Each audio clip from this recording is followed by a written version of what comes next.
Welcome back, everyone. We've got a good spot of news today with No Man's Sky that just keeps on doing it. So, basically, there's a new update. It's the 17th update to the one of the worst regarded releases in history that also marks the game's 5th anniversary, which definitely makes me feel old. And as for what's in this update to No Man's Sky, well, it's actually quite neat.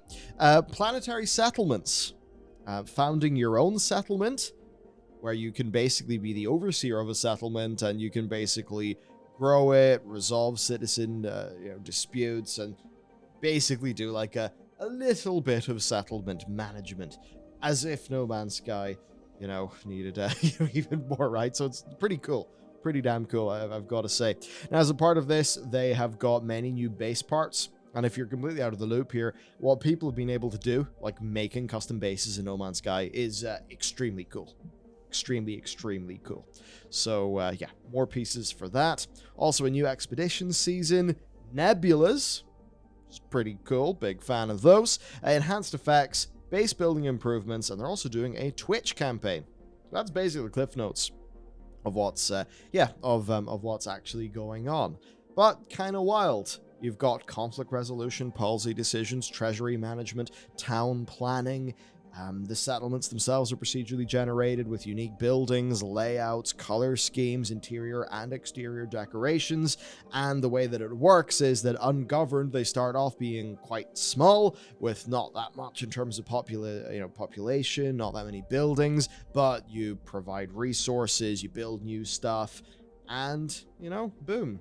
It all grows, and as that grows, you got to deal with those citizen, disputes and things like that.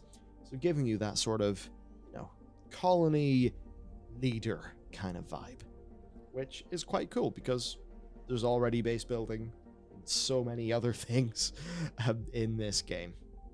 And what's also neat is this does mark a little bit of a milestone for the game as well, beyond just its 5th year. Not that they make a massive fuss about it, because it's pretty much... This one, I don't know, it felt like more of a sleeper release to me.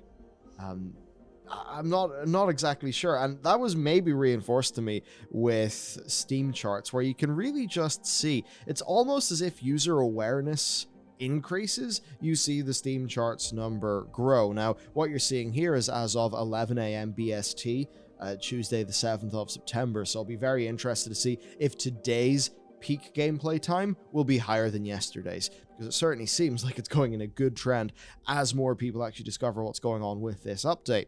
Now, what's also quite cool is that finally No Man's Sky has got a mostly positive review. Now, if you look at the Steam graphs, I mean, come on, we all know what that's like, but that red bar stops.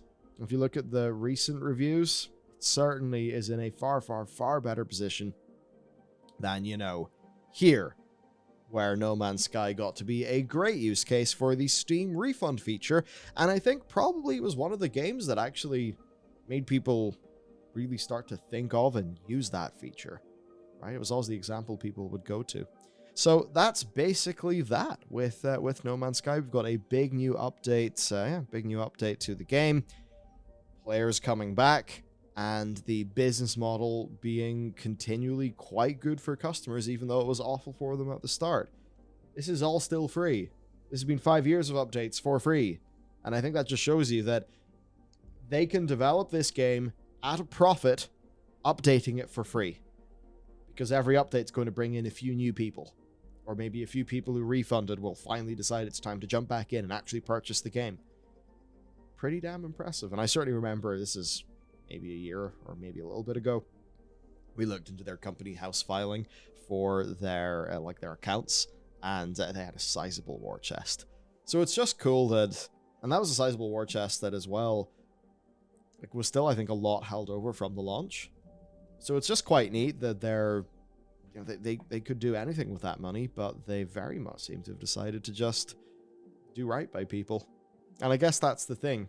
If this was not an indie dev, maybe there would be a cut and run, but perhaps it's actually the case that if you're somebody who is passionate about the idea of No Man's Sky, and maybe that's why you just started to make it in the first place, once you get all those resources, what you're going to do with those is continue to make it, even if it had a rocky start, because that's the thing you care about.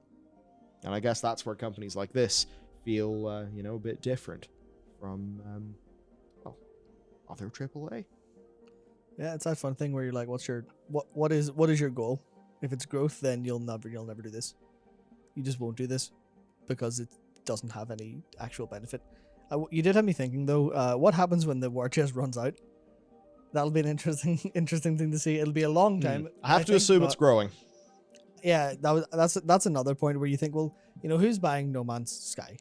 Obviously, if there's a 34,000 24-hour peak on Steam, the gaming market still has a lot of people who haven't bought it. They likely have a lot of people who were annoyed at the start and refunded, haven't bought back in. So you can, they'll come in at some point, you would imagine, if they're interested, unless they feel properly burned. But one thing that I did remember is that it was on PS Plus in July this year, so it was, which I think probably marks a pretty strong part for PlayStation, considering it seems like they were some of the reason it kind of went that way in the first place, because they were the ones who gave it loads of money and, gave it loads of publicity as its PS4 exclusive.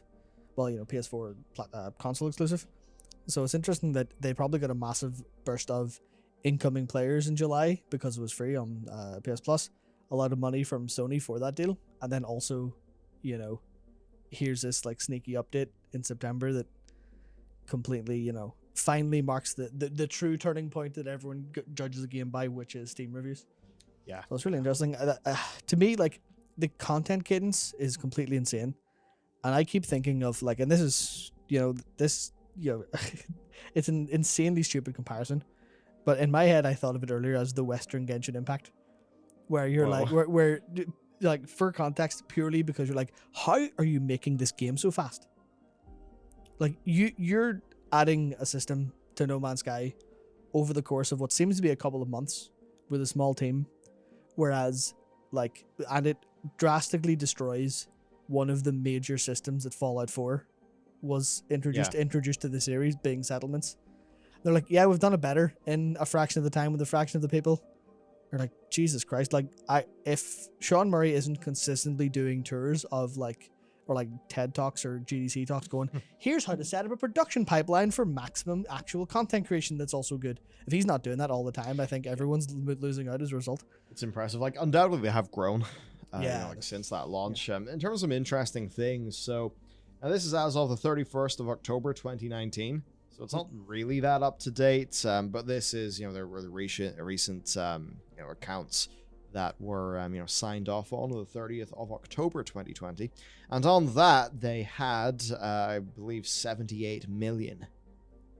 They had 78 million total assets less current liabilities, and their profit for the year was 18 million odd. And rather impressively, actually, if I can just scroll to the right place, operating profit of 76%. Not bad. Damn, some pretty good stuff. Yeah, they're definitely keeping their costs relatively light, because I know they're working on other stuff. They did release that other game, didn't they? I can't remember if it was received pretty well, but it was it was a very small scale thing by comparison. Yeah, obviously.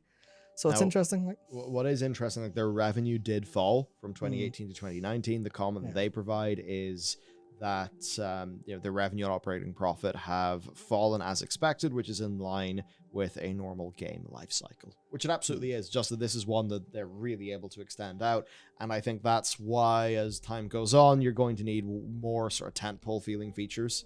Yeah, you're going to need things that are more than just nice things for the existing players in order to get new people in. And I'm wondering, you see this, you see that it's kind of like a city building vibe. It's not literally that, but that's like a new fantasy that is supported within the No Man's Sky universe.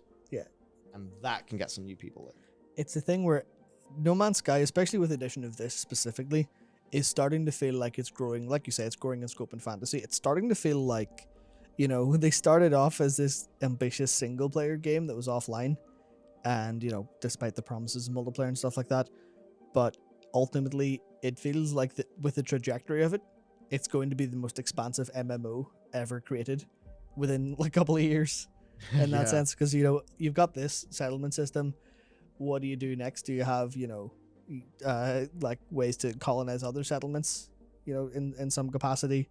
Do you end up having, a different gameplay version of EVE Online in no time? Oh god. Because that's kind of the trajectory. You can feel it, if they're adding, instead of like going really deep and detailed with, surface level details, if they start to add more like wider arcing systems, you can easily see how the game can kind of go wherever, because they've clearly built it, loose enough, and have the, whatever they've done since launch, they've clearly built it in a way they can just add stuff like this that will work.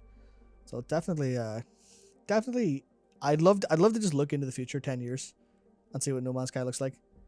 That's the way they continue for 10 what years. What it is right now is, I mean, it's recognizable visually. Yeah. But when you actually get into the details, it's unrecognizable. Yeah, for sure. Like, okay, like it literally is recognizable, and yes, you still do the mining and all of that, but the overall game experience is so much more full. And the last time I jumped into this game was I think I dabbled like early on in January. It might have been last year. I really need to go back and see properly. My issue is always, I'd go in and I'd have fun, but this is the downside of when you keep on adding things. Sometimes you can be a little bit overwhelmed and confused, and I'm kind of in there being like, okay, I was sort of excited about this feature. I have no idea how to get it. And then, there's lots of YouTubers and guides out there, to help people. But yeah, that's basically it. And I think whenever a game company is I mean, this is more than just reasonable. This is more than just fixing it. So whenever a game company like acts as a good citizen and does well by customers, gotta praise it. Yeah, you've just got to do that, because you need to encourage the behavior that we want to see. So absolutely good. I wish I could jump into this because I really do want to. I also, though, I'm a little bit hooked in Splitgate. I do need to play a lot of Final Fantasy XIV if I'm to have any hope of being there properly for Endwalker launch. So probably not going to get to this for a little while, but we thought we should let people know nonetheless. So yeah, I think that's, unless you've got anything else, I think that's it. No, I mean, there's so little to say about No Man's Sky outside of keep going, Hello Games. You're doing the world a service by showing what good game developers can do. So please, thank you. Yeah. And on that, goodbye. That's the point. Yeah, see you later.